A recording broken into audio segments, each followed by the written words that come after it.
जय श्री राम दोस्तों, कैसे हैं आप लोग। घर बनाने का बात हो और वो रामचंद्र जी का, तो हम वीडियो ना बनाए, ऐसा हो सकता है क्या। तो आज उसी कड़ी में आज वास्तु के हिसाब से उनके घर का निर्माण, उनके मंदिर का निर्माण और उनके परिहर का निर्माण किस तरह से होगा, उनके वास्तु के हिसाब से उनका जो 60% एरिया छोड़ा गया है जंगलों वनों के लिए, वो कैसा होगा, आज उन पे चर्चा करेंगे।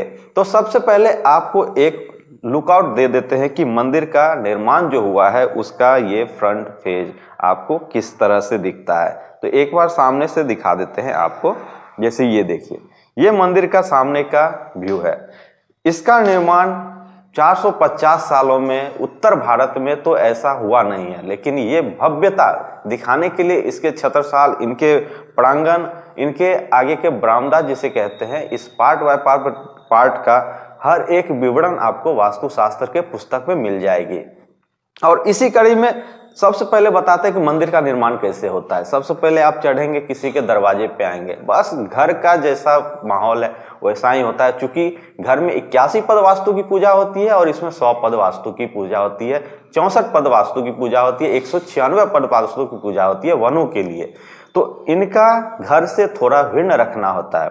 गर्भगृह का जो मंडप है वो मंडप गर्भगृह के चौड़ाई हो, लंबाई हो, उसकी हाइट के 2 गुनी हाइट रखनी पड़ती है, ताकि ये मंदिर का जो ये आप शिखर देख रहे हैं, ये मंडप देख रहे हैं, इसका हाइट जो है इस गर्भगृह के 2 गुनी हाइट पे रहे। देख रहे हैं ये शिखर, और ये आपका जो यहाँ पे मंडप बना हुआ है, ये मंडप इसके गर्भगृह के 2 गुनी हाइट पे होती है, ताकि ये दूर से अगर यहाँ पे भी कोई खड़ा है आदमी तो दिखना चाहिए कि शिखर पे ध्वज के साथ इसका तालमेल कैसा है। तो चलिए एक बार आपको पुस्तक दिखाते हैं, वास्तुशास्त्र के पुस्तक में इसका विवरण किस तरह से मिलता है। मेरे पास प्रमाण मंजरी करके एक पुस्तक है, और इस पुस्तक के लास्ट भाग में ही आपको ये सारा चीज डिटेल्स दिख जाएगा।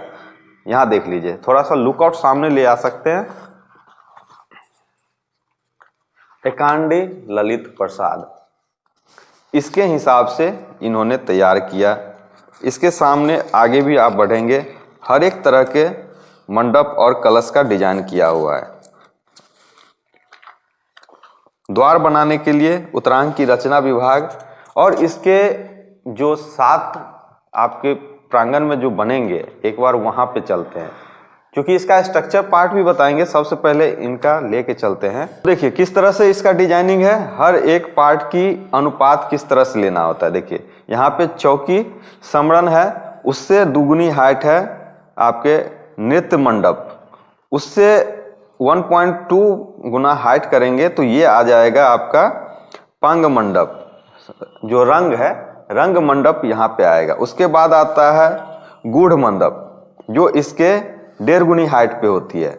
और ये छोटे छोटे जो मंडप हैं, इसके विस्तृत जानकारी आपको जब मंदिर पे हम लोग जाएंगे तो वहां पे आपको देंगे। इसके लिए थोड़ा सा सब्र रखिए, क्योंकि आपके सब्र और हमारा परिश्रम दोनों मिलेगा तभी आपको पूरी जानकारी हम दे सकते हैं।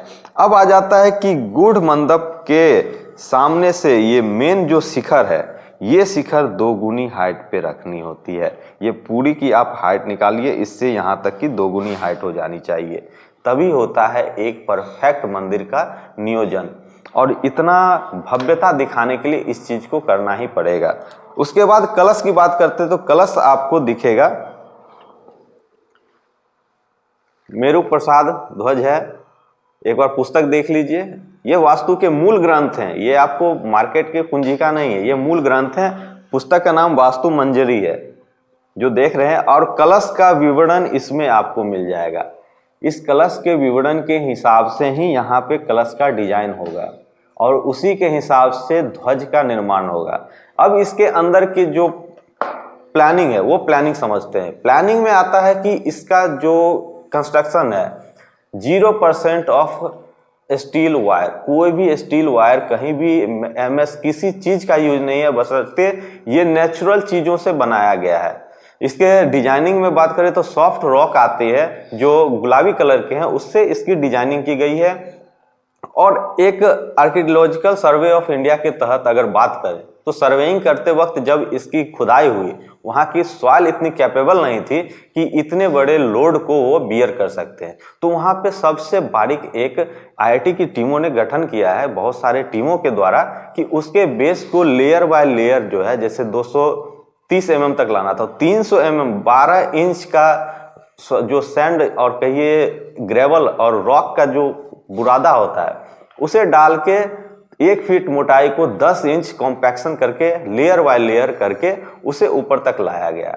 अब आती है कि जो हमारे रॉक हैं उसकी जो कैपेसिटी होती है, उसकी एक प्रॉपर्टी होती है कि वो पानी को एब्जॉर्ब करके कैपिलरी एक्शन, सिविल इंजीनियरिंग की भाषा में कहते हैं कैपिलरी राइज करता है। तो ये पानी कहीं नीचे से बारिश के समय ये शिखर तक ना पहुंच जाए, उसके रॉक की जो लाइफ स्पैन है वो घट नहीं जाए। तो इसके लिए ग्रेनाइट के सब ग्रेड लेयर्स तैयार किए गए हैं और उसकी मोटाई कितनी थी, 5 फीट लंबा, 2.5 फीट चौड़ा, 3 फीट ऊंचा के ब्लॉक्स बनाए गए हैं और उस ब्लॉक्स को लेयर बाय लेयर करके 7 लेयर में 21 फीट हाइट की गई, जिसको आप लोग घर में कुर्सी बोलते हैं। तो भगवान राम के भी घर में कुर्सी बना है, वो भी ग्रेनाइट पत्थर का। और उसके बाद काम शुरू हुआ है कार्विंग काटने की, उसके बाद उनके शिखर बनने की हुई है। तो ये कैपिलरी राइज ना हो, वो पानी उसमें एब्जॉर्प्शन ना हो, जिससे उनका मंदिर हजारों हजार साल कैसे टिकेगा, ये फाउंडेशन बेस से लेके ऊपर तक का काम किया गया था। इस पर भी एक विस्तृत अलग से पार्ट आपको दिखाएंगे कि कहाँ कैसे किया गया है। तो आज इस पूरे इंट्रोडक्शन में आपको पता चल गया होगा कि इसकी क्या है। तो परिधि की बात करें तो 760 मीटर के आपके पूरा एक व्यास आ जाएगा, जहां पे इनके आउटर सरफेस में बाउंड्री वॉल जिसको कहते हैं वो भी 14 फीट चौड़ाई के साथ है। और उसके डिजाइनिंग ये हुई है कि उसके नीचे में इन्होंने पिलग्रिम्स के लिए व्यवस्थाएं स्थापित कर दी है। इसका एक और बेनिफिट है कि इसमें 0 आउटलेट की व्यवस्था है। जो वाटर सीवरेज ट्रीटमेंट प्लांट होती है वो इनके इनसाइड बनाई गई है, मतलब कि इनको म्युनिसिपैलिटी से कुछ लेना देना नहीं है, जो करेंगे भगवान राम खुद करेंगे। तो उनका परिहर में इतना व्यवस्था है कि ये खुद बिजली एक डायरेक्ट आउटसोर्स से लेंगे, किसी भी अदर सोर्स से नहीं। उसके बाद इनका वाटर ट्रीटमेंट प्लांट है, मतलब जो भी वहां पे घूमने जाएंगे वेस्टेज होगा, टॉयलेट कहिए कुछ भी कहिए, वेस्टेज होगा, उसको रीसर्कुलेशन करके वही पानी को वहीं पर रीसर्कुलेट किया जाएगा। वो वाटर ट्रीटमेंट हार्वेस्टिंग प्लांट जो बना हुआ है, रेन वाटर हार्वेस्टिंग जहां बना है, उस एक एक चीज, चूंकि अभी प्रोटोकॉल लगा हुआ है इसलिए उतना हम दिखा नहीं पाएंगे, लेकिन हर एक पॉइंट पे आपको हम दिखाते जाएंगे कंस्ट्रक्शन का बेसिक मीन क्या होता है। तो हमें लगता है कि ये वीडियो देख के आपको अच्छा लगा होगा। इसका सेकंड पार्ट इंतजार करिए। इसके सेकंड पार्ट में इसके हर एक डिजाइनिंग में, जैसे हर एक मंडप का क्या क्या योगदान है, इस योगदान को बताएंगे। इसकी व्यास कितनी है, इसकी डायमेंशंस क्या है, वो हर एक चीज एक वास्तु के मूल ग्रंथ के हिसाब से, चाहे हमारे सम्रांगण सूत्रधार हो, एक बार देख सकते हैं इधर आके, और उस सम्रांगण सूत्रधार हो, मैमत हो, इन सब के जो योग सूत्र हैं उनको मिला के एक भव्यता, एक उनका ख्याति कैसे, चौमुखी चक्रवर्ती सम्राट कैसे बनाना होता है एक मंदिर को, ताकि पूरे विश्व में इनका नाम हो, वो वास्तु के योग सूत्र पे निर्भर करता है। और वो योग सूत्र आपको भी सामने से बताते रहेंगे। तब तक के लिए धन्यवाद। मिलेंगे नेक्स्ट पार्ट में। आशा करते हैं आप लोग सुखद रहिए, आनंद रहिए।